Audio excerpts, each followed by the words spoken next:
Hello there, welcome back to the show. In this episode, I want to talk to you about something I mentioned in a previous show, which is all about how we get to where we want to get to and the secrets of how the best people on the planet, the most successful people in any area of life get there, which is completely counterintuitive and completely different to how most of us have been taught to do things and how most of us approach things. So this is something I've learned from studying billionaires. Basically, for the past 12 months, I just started looking at billionaires and looking at them up close and taking different people. And when I say billionaires, I'm talking about people who've become billionaires and stayed as billionaires over a long period of time. One of the biggest problems that we face in life is that you'll get someone like a Mark Zuckerberg who becomes a billionaire at a young age from a unicorn type business like Facebook. And if you've ever been in the sort of business personal development world, you'll have heard the term unicorn. If not, you might not have done. So a unicorn, I think there's a specific definition of it, which is linked to revenue and stuff. But it's in very basic general terms, it's called a unicorn because it's so rare. You know, it's like a mythical creature, and even as I say that, it shows how mad and backwards the world in which we live in is, because in that world of people, you know, starting businesses, entrepreneurs, everyone's trying to create a unicorn. That's the problem with what I'm about to talk to you about, and it's the complete wrong way to do things. Because if you try and copy what Mark Zuckerberg did in building Facebook, what you're missing out on are the thousands and thousands of other people who've also tried to do the same thing and done the same steps that Mark Zuckerberg did, and it didn't work out for them and they didn't become a billionaire. We've got this selection bias going on in the world where someone does well, then we look at what they do and we try and copy them in order to replicate.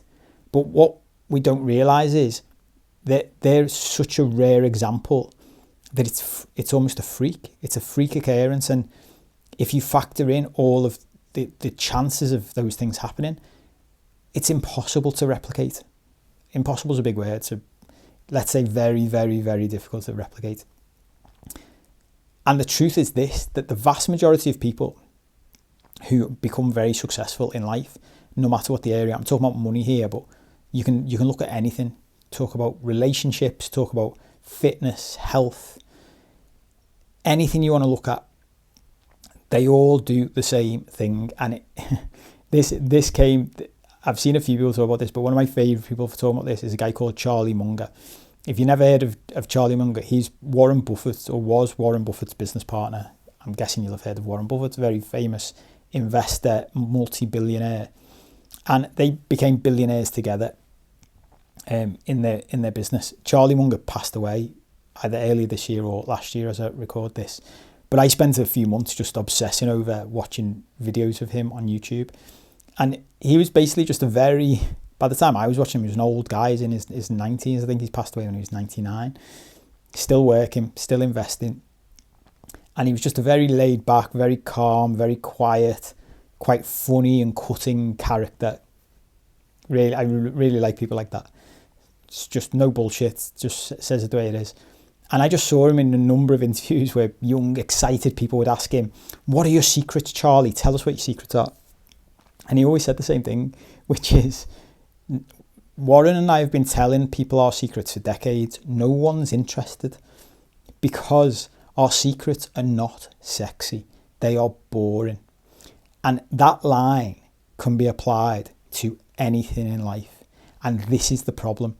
We have all been sold the myth that becoming good at something, becoming great, becoming famous even, is sexy and exciting. And the problem is, it's bullshit. It's not. In fact, it's the complete opposite. To become sustainably good or excellent and excel at anything is really, really boring. And that's why most people don't do it. Because the secret is, as Charlie Munger said, and loads of other people say, it's doing small things slightly better than everybody else over a really long period of time. Because the impact of the compound effect, especially in money, but in anything else, as you think of it like a snowball rolling down a hill, the further it goes and the more you push it, the faster it goes and the more it gathers speed and the more it picks up snow and the bigger it gets. But most people are not prepared to go through that process. So what most people do is what I used to do, and that's why I'm sharing this. This is, again, mistakes I've made in my life. We all tend to go really big, really fast, really hard, thinking that's what's going to sort us out. And it doesn't, because there's lots of different reasons for this, but we'll talk about the high level and I'll touch on the subconscious stuff. At a high level, we just burn out. We'll pick too many things. Either my old mistake was doing too many things at the same time or making too big changes too soon. So a great example of this is getting in shape. Lots of the time, if you want to lose weight or you want to get in shape, you'll go from not going to the gym to saying you're going to go to the gym 5 times a week. That's what I'd do. I'm going to go to the gym 5 times a week. The chances of going from never going to the gym to going to the gym 5 times a week sustainably over a long period of time, bullshit. It's very rarely going to happen. If you see someone who does that online and then tells you to replicate them, they're an anomaly. So the chances of you replicating them are slim. Now, you might be able to, and then this is the problem. Anybody who sells anything can find people who, when they do copy their way of doing it, it will work for them. And therefore, it then looks like it works for everybody. But this is one of the big parts of the work I do. I always say to people, if this work that I share works for you, brilliant. If it doesn't, go and find something else that works for you. This is about you, not me. Again, one of my issues with people in the personal development world is that everyone, and understandably so when you understand the psychology behind it, everybody is evangelical about the thing that they did to change their life. So whoever you follow, you've got to remember that when they changed their life, for most people, it was one thing, and that thing was the thing that tipped them over the edge to change their life. So then they say, this is the thing that works for everybody. But that probably isn't the case. There will be a section of society that thing also works for, and then loads of other people who it doesn't work for. You see this in scientific studies. I see people saying, no, this thing definitely works because 70% of people who we put through a test, it worked for. And you're like, well, think about that. Firstly, there's going to be issues within the test itself. It's only on a small sample size, whatever.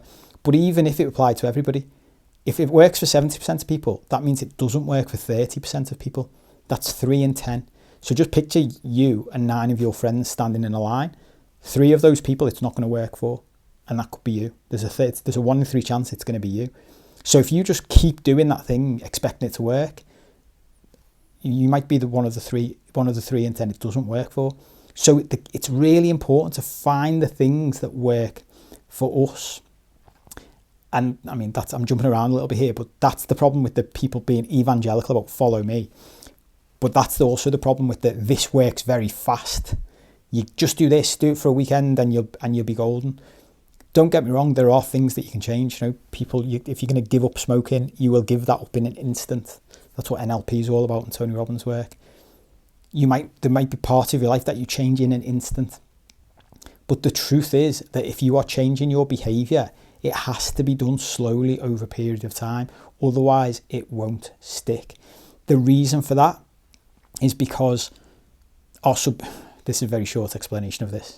I'm going into loads of detail this on my course. If you're interested in doing the online course, you can go into a paid community that's only $8 a month. Have a look at a link underneath this episode. The very basics of the psychology and emotion behind this is that who we are in our conscious mind is different to who we are in our subconscious. And our subconscious is formed since childhood. And everything in our subconscious is designed to keep us alive for survival and to meet our needs at a deep subconscious level. It doesn't care about our happiness. It doesn't care about how much we enjoy life. It just cares about survival and meeting our needs. So whoever we've become, at whatever age you are watching this, your subconscious has nailed what it's meant to be doing. It's kept you alive and it's meeting your needs, whether you believe that or not, whether you know that or not, it's happening. So when you consciously one day wake up and think, do you know what? I've just watched this YouTube video. I've just seen this guy online on a TV show. I've just been chatting to a mate in the pub, and I'm going to change my life. You make that decision consciously. But subconsciously, your system is happy where it is. It knows it's safe, it knows it can survive, and it knows it can meet all your needs. So as soon as consciously you start to change, your subconscious feels unsafe. It doesn't know where you're going. It doesn't know whether it's safe and whether it can survive where you want to take it to. And it doesn't matter what that is. So in your conscious mind, you think, a great example of this is money. You think that being rich, we all think that being rich will be better for us. But your subconscious, and this is the kicker, for anybody who's come from a poor or working class or even middle class background, there's a reason why poor, working class and middle class people never become super wealthy. It's the same reason that people who win the lottery tend to lose their money. And it's because subconsciously our system feels safer and has its needs met in an area where there is less money.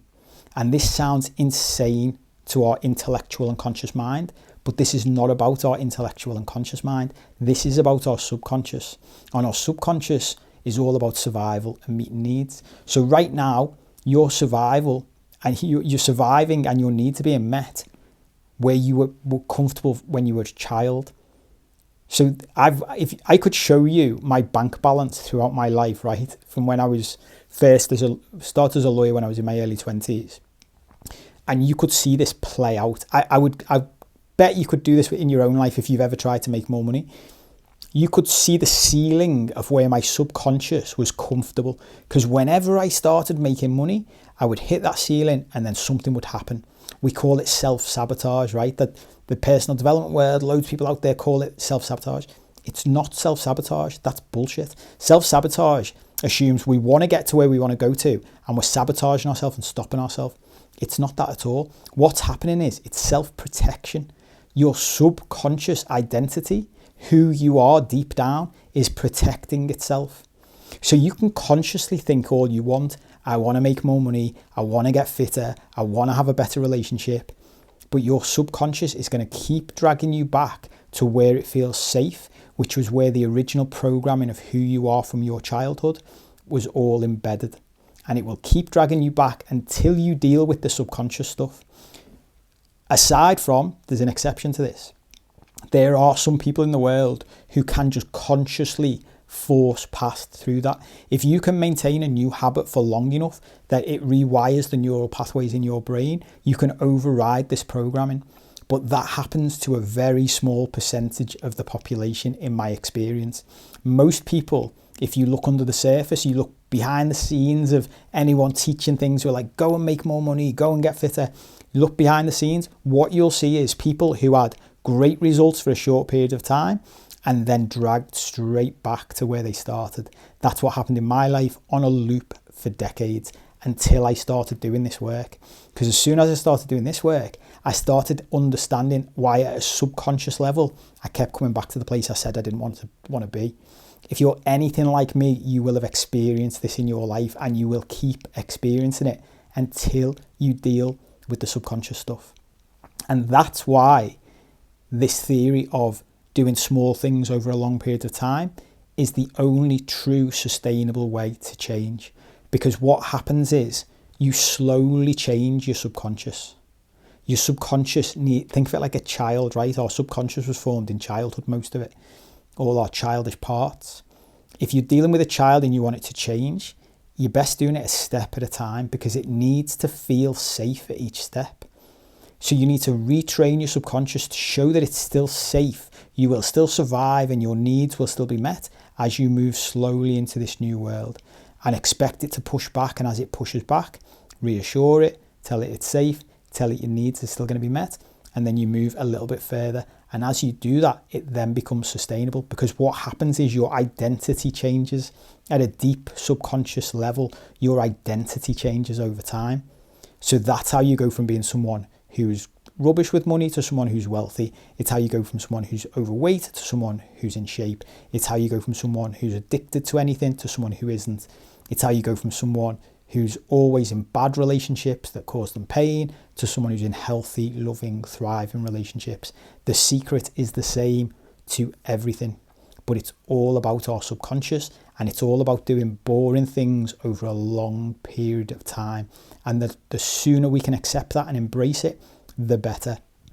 To give you an example of how this has changed in my life, I used to always have like 6-month plans, 3-month plans. Now I've got a 20-year plan.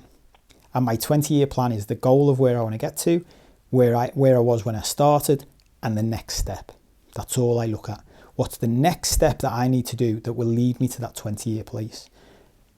Because that's all that matters. But the 20-year plan means I've got more time. I can take it slowly. I can make sure that my behavior changes, my identity changes, so it sustains and it keeps me where I want to be. I'm going to talk more about how we do that in the next episode. Hope you enjoyed it. I'll see you next time.